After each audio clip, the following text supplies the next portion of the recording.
Hello, everyone. Diana Rankin here, and we're here with our monthly predictions with Phillip for April 2021.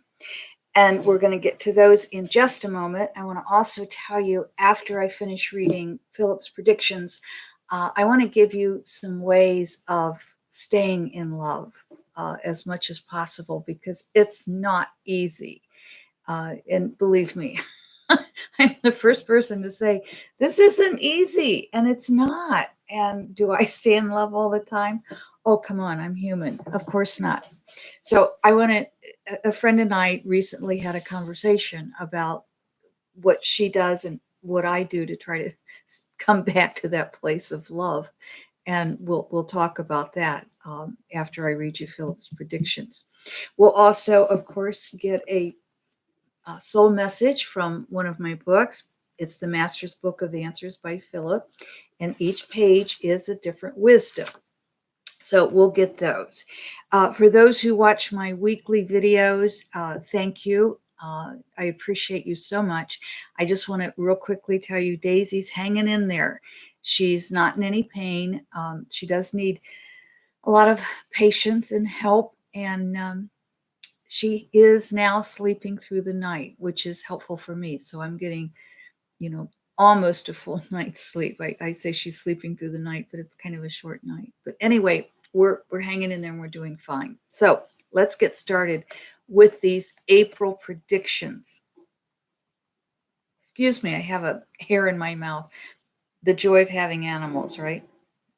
Okay, Phillip says, this month of April will be one of unrest, explosions beneath the surface. I got to turn the page here because I started at the bottom of the page. Explosions beneath the surface will erupt from time to time with an uneasy rest between. The feminine energy continues to rise. This energy will eventually bring forth greater equality for all, but those who oppose this energy will continue to reject and rebel. As we have said before, the ancients predicted shift has taken place. It will behoove all who listen to this voice to make the shift into greater love, which calls for forgiveness, compassion, and acceptance of all humankind, regardless of the individual expression of the human.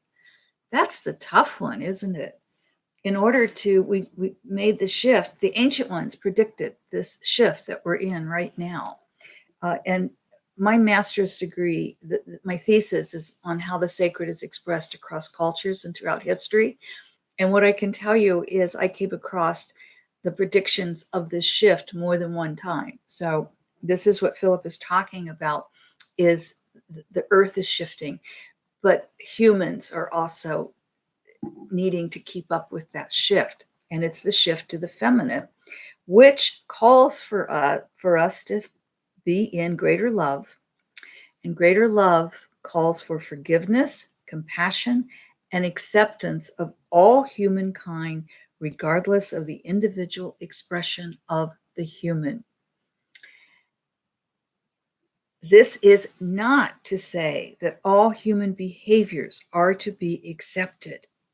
It is to say that each human must allow themselves to express more love in all their thoughts and acts. This is the feminine energy expressing regardless of the human's gender.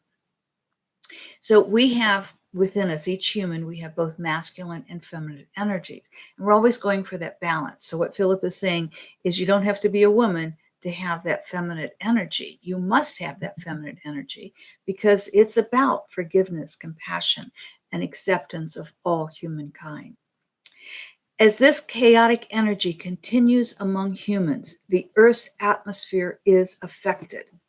Expect this to be reflected in the erratic and strong expression of weather patterns. This will be strongly felt from the north down and near the great seas. The effects of the storms will then sweep across the mainland, especially so in the US and other places of great unrest. And if we just take that a little bit outward, as we create great unrest in our lives, as we live in fear and anger, that's creating some of these weather patterns. Financial upheavals are to be expected as well at the beginning of the month and into the middle.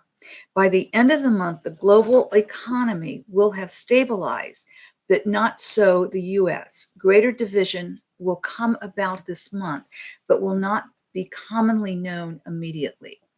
Your world is going through many changes. This is not easy for humans to experience. Know that each of you have come into the human experience at this time to hold greater love.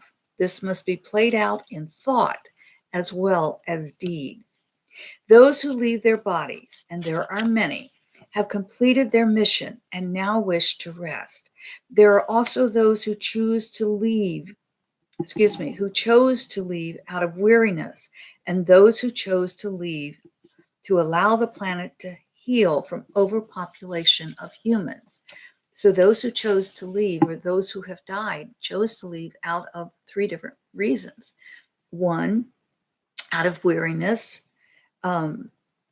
Two, out of helping the population because it's so overpopulated. And three, their soul's mission was complete.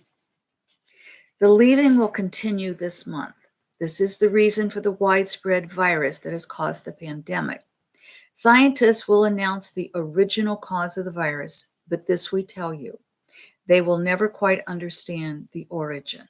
It was not created in a lab, and it was not created by an animal, although it was spread by animals to humans who then spread it more rapidly.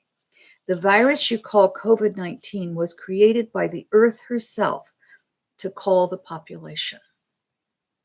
Whether this virus or what you call natural disasters will continue and increase until humankind treats their earth home with greater respect. Do not live in fear and anger. Let your life be one of love, and you will always be where you are to be. This will be shown to you in April if you allow it to be. I'm going to repeat that. Let your life be one of love, and you will always be where you are to be.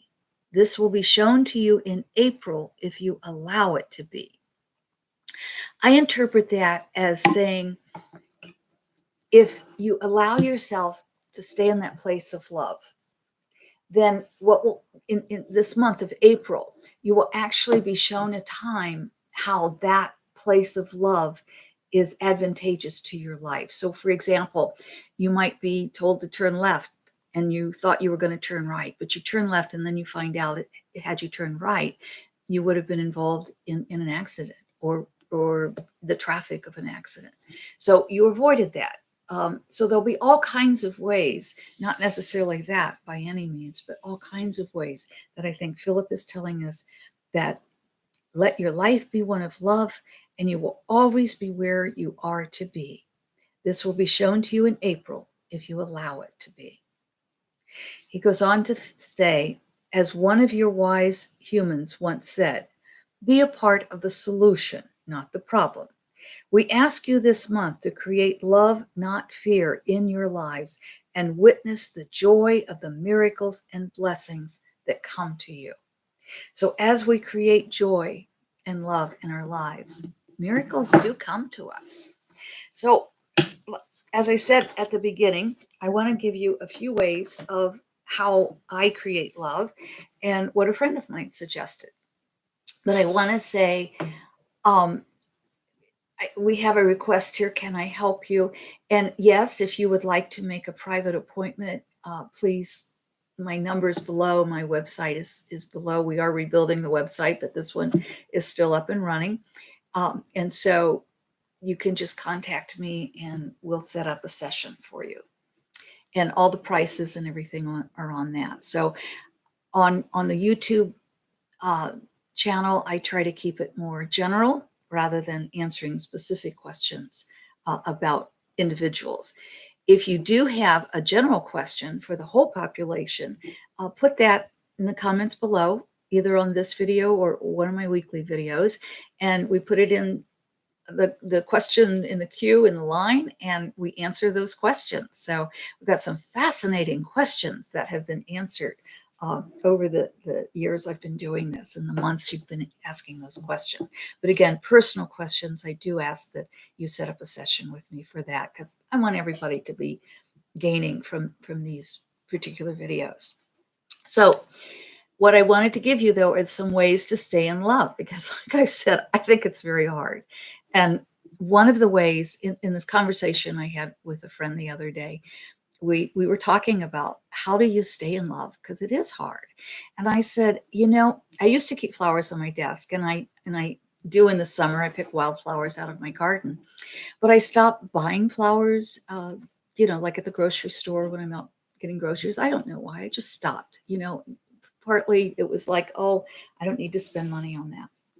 And then for Christmas this past year, a good friend from California sent me some flowers, and one of my nieces sent me some flowers for Christmas. And I thought, I so miss having flowers on my desk. So now when I'm at the grocery store, I'll pick up, and this bouquet behind me only costs $4. So I pick up a bouquet and I keep it on my desk. And I say, when I get into that lack of love, shall we say, when I get into that anger or that frustration or that feeling overwhelmed or any of those feelings that are not love, I just stick my head close to those flowers and I feel their beauty. I look in the face of those flowers and I say, thank you, because you make me feel so good. Or I step outside in nature and I may see a turkey vulture or a red-tailed hawk flying overhead, or I talk to one of the trees. And so those are some of the ways. Or certainly when my animals are happy and we're all curled up together, that also brings me joy. So those are just a few of the ways I bring joy. I also have one of the books. I don't have it right here in front of me, but it's 52 ways. It's called Joy, and 52 ways to find joy, one each week. And so that is available, by the way, on Amazon, as is this book and all my books. So those are a couple of ways. And my friend had a good way. She said she just reminds herself that not being in joy, it's worth the work to be in joy, to stay in love, because not being in a place of love just really doesn't feel good. And I had to laugh because I said, when somebody says, have a nice day to me, I say, you might as well, because the other kind just aren't any fun. So do we live in a place of love? It would be nice if we could 24/7, but my friends, with every breath, with every step, we bring ourselves back to the place of love. We remind ourselves when somebody or something angers us, we may have to look deeper to see, what's going on with them. Maybe I need to be a little more patient. Maybe I need to be a little more forgiving and understanding. Maybe I need to be a bit more compassionate. And when we're overwhelmed, that's when we have to be able to reach out and have that go-to person in our life that can say, it's okay. It's okay. And one of my favorite friends said to me the other day when I was feeling overwhelmed, and I called and I said, help. She said, let's prioritize what has to be done first. And that was a big help for me. So prioritize, bring yourself back to a place of love. And remember, the other way isn't any fun. So smell the flowers, watch for the hawks, or the robins, or the hummingbirds. And let's add as much love as we can to our own lives and to the world.